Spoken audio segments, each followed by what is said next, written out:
Hello students, आप सबका स्वागत है हमारे चैनल एम्पलीट्यूड स्टडीज़ 2.0 में।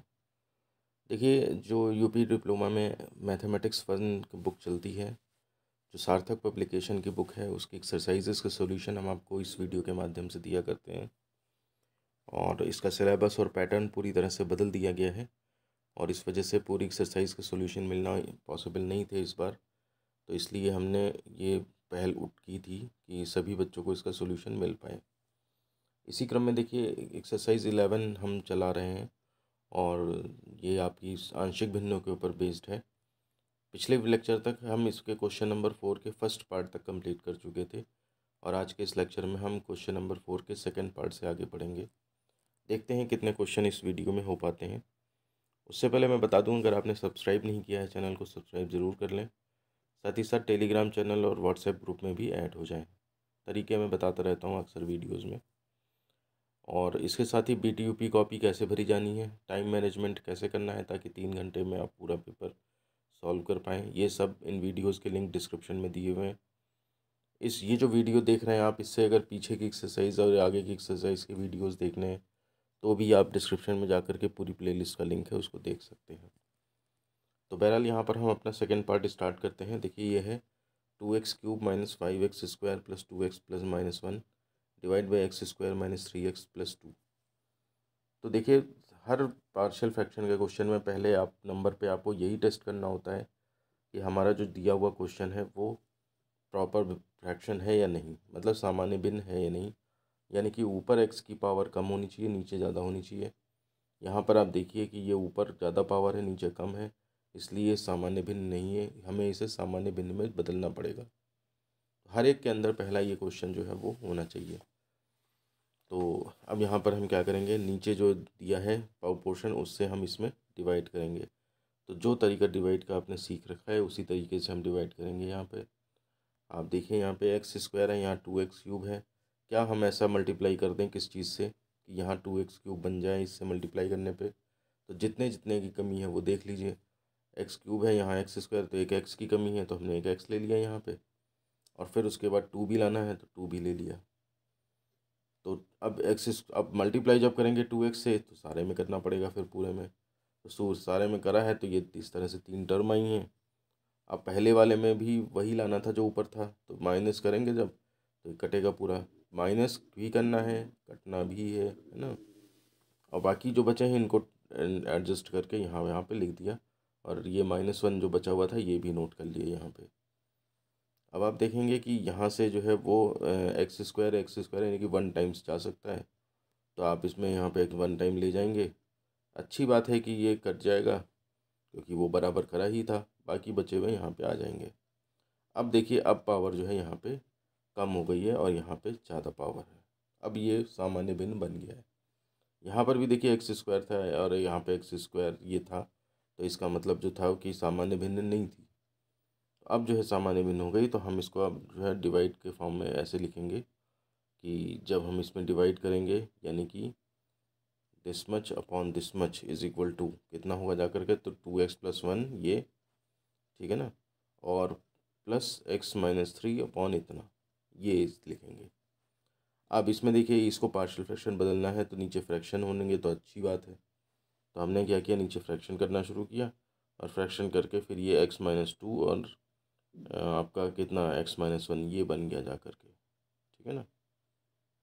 तो अब जो है ये यहाँ पे जितनी वैल्यू है जो आपकी ये माना यहाँ पे नहीं लिखना है, वो तो होएगा ही होएगा, ये यहाँ पे थोड़ा ना लिखा जाएगा।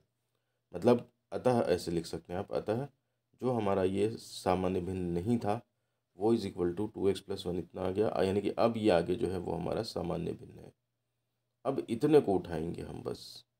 अब उतने को उठाएंगे तो ध्यान रखिएगा, जब क्वेश्चन खत्म होगा तो जो आंसर आएगा वो वापस यहाँ रखना भी पड़ेगा आपको, क्योंकि हमें तो इस भिन्न को बदलना था ना पार्शियल फ्रैक्शन में। तो अब हम यहाँ पे लिखेंगे माना, और माना क्या कि ये वाला जो इतना हिस्सा है इसको हम क्या करेंगे, a/x - 1 + b/x - 2 इस तरह से लिख लेंगे। फिर इसमें अब वही तरीका है कि मल्टीप्लाइंग बाई ये इससे मल्टीप्लाई कर लेंगे, ठीक है ना, और फिर उसके बाद एक बार x = 1 पुट किया तो ये 0 हो जाएगा, तो a निकल आएगा बचा हुआ, और x = 2 डालेंगे तो उससे क्या होगा कि ये निकल आएगा, जो बचा हुआ बी है वो ए और बी आ जाएंगे, इन दोनों को इक्वेशन नंबर फर्स्ट में या सेकंड में जो भी है, हाँ सेकंड ही माना जाएगा, वो पहले वाले को तो फर्स्ट मान रखा है ना, मेन तो फर्स्ट है, तो इसको सेकंड में रख दिया। तो सेकंड में जब रखा तो हमारे पास जो है वो इस तरह से ये एक्सप्रेशन आ गए पार्शियल फ्रैक्शन के। लेकिन अब ये चीज़ किसी और का हिस्सा थी, तो इसलिए उसे हमने जो है क्वेश्चन नंबर थर्ड से वैल्यू फर्स्ट में डाल दी। तो वो जो वहाँ हिस्सा था वो इतना ही चला, और बाकी शुरुआत में ये डिवाइड करके मिला था। इस तरह से अब हमारा ये पार्शियल फ्रैक्शन का क्वेश्चन जो है वो कंप्लीट होता है।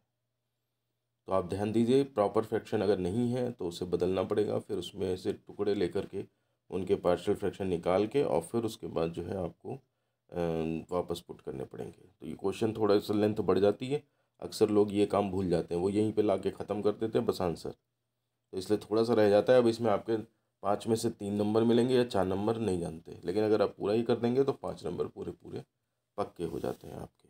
ठीक है, इसके बाद देखिए क्वेश्चन नंबर 5 है हमारे पास, 3x² + 8 upon 2x - 5x + 2x + 1 x - 1 sorry.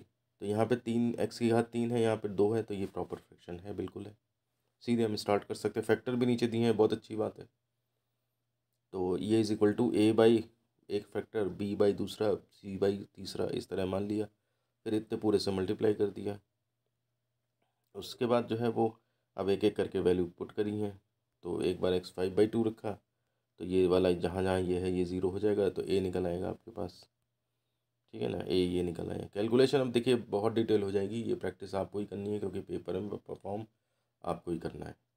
हम केवल तरीके बता सकते हैं, और देखिए ये वीडियो बनाने के साथ साथ हम आपको उसकी कैलकुलेशन भी दिखाई दे रहे हैं, ताकि आप देखें कि अगर आपकी कैलकुलेशन गड़बड़ हो जाती है बार बार, तो इतनी प्रैक्टिस करें, इस हद तक प्रैक्टिस करें कि पेपर में आपकी कैलकुलेशन से सही आंसर आए। उसके बाद x = 2 डाल दिया है, तो x = 2 डालने से एक तो ये ख़त्म होगा, फिर ये ख़त्म होगा। ठीक है, -2 डाला है तो और बचा ये b निकल आएगा, तो ये देखिए कैलकुलेट होकर b निकल आया है। उसके बाद x = 1 डाला है तो c निकल आया है। जब a b c निकल आए हैं तो वापस इन्हें पुट कर दिया है, और वापस जब पुट करा है तो ये देखिए इस तरह से क्वेश्चन नंबर फर्स्ट में ये 107/27 जो भी आए वो रखना है आपको। तो इस तरह से वैल्यू पुट करके जो है वो आपका आंसर जो है वो निकल जाता है। ठीक है ना, तो इस तरह से ये क्वेश्चंस हैं टाइप 1 के, ये पूरे क्वेश्चंस जो है वो हम ख़त्म कर चुके हैं। और लेंथ देखिए ज़्यादा रहती है इन क्वेश्चंस की, लेकिन ये है कि एक बार आप थीम समझ जाएं तो फिर आपके सामने कोई ज़्यादा चुनौतियाँ ऐसी नहीं रहती हैं।